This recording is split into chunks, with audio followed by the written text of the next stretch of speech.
চা ইউনশু এমন একজন টিনেজার যে নিজের স্কুল লাইফে কনস্ট্যান্টলি বুলি হওয়ার পর নিজের ফ্যামিলির সব মেম্বারকে হারিয়ে এখন ডিপ্রেশনের শিকার হয়ে তার প্রাণ দিয়ে দিতে চায়। কিন্তু সে এই বিষয়ে একদমই অবগত ছিল না যে তার চারপাশের চেনা সুন্দর দুনিয়া খুব তাড়াতাড়ি একটা ভয়ানক রূপ নিতে চলেছে।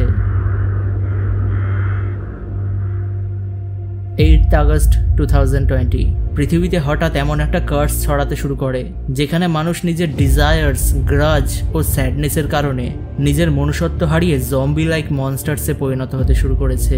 আর এই সব কিছুর মাঝে গ্রিন হোম নামের একটি অ্যাপার্টমেন্টের সমস্ত রেসিডেন্টসরা কোনোভাবে নিজেদের অ্যাপার্টমেন্টের ভেতর বন্দি করে রেখে সাহায্যের আশায় সার্ভাইভ করছে। তবে এই সার্ভাইভাল তাদের জন্য অনেক কঠিন হতে চলেছে, কারণ বিল্ডিংয়ের ভেতর অলরেডি চলে এসেছে অনেক মনস্টার্স। ধীরে ধীরে চা হিউনসু সহ আরও কয়েকজন রেসিডেন্টস এই কার্সের শিকার হতে শুরু করে, কিন্তু চা হিউনসু কার্সড হয়ে যাওয়ার পরেও এই কার্সকে কোনোভাবে রেজিস্ট করতে পারছিল, কারণ সবসময় সে ডিপ্রেশনে থাকা সত্ত্বেও আসলে তার একটা ভালো সুখী জীবন কাটানোর ইচ্ছা ছিল। শীঘ্রই রেসিডেন্টসরা হিউনসু এর পাওয়ারকে নিজেদের কাজে লাগাতে শুরু করে। তবে তার একটা অল্টার ইগো তাকে সবসময় বলে যেত, চেঞ্জ হয়ে যায় হিউনসু, তুই মনস্টার হয়ে গেলে তোকে কেউ আটকাতে পারবে না, তুই সব থেকে পাওয়ারফুল হবি। এইভাবেই বেশ কিছুদিন তারা সার্ভাইভ করতে থাকে, যার মাঝে অনেক মানুষের প্রাণও চলে যায়। এবং একসময় যখন একজন ফায়ার ফাইটার ই কিয়ং কোনোভাবে অ্যাপার্টমেন্ট থেকে বেরিয়ে তার হাজব্যান্ডের ক্লিনিকে তাকে খুঁজতে যায়, সে এখানেই এই কার্সের বিষয়ে অনেক ইনফরমেশন পেয়ে যায়, কারণ তার হাজব্যান্ডও এই ডিজাস্টারের সাথে কোনোভাবে জড়িত ছিল।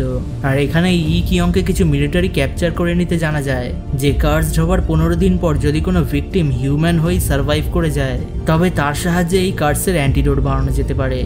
এই শুনে ই কিয়ং হিউনসুকে মিলিটারির কাছে হ্যান্ড ওভার করার সিদ্ধান্ত নিয়ে আবার অ্যাপার্টমেন্টে ফিরে আসে, কারণ হিউনসু খুব ইজিলি কার্সড হওয়ার পরেও 15 দিনের বেশি সার্ভাইভ করে গেছিল।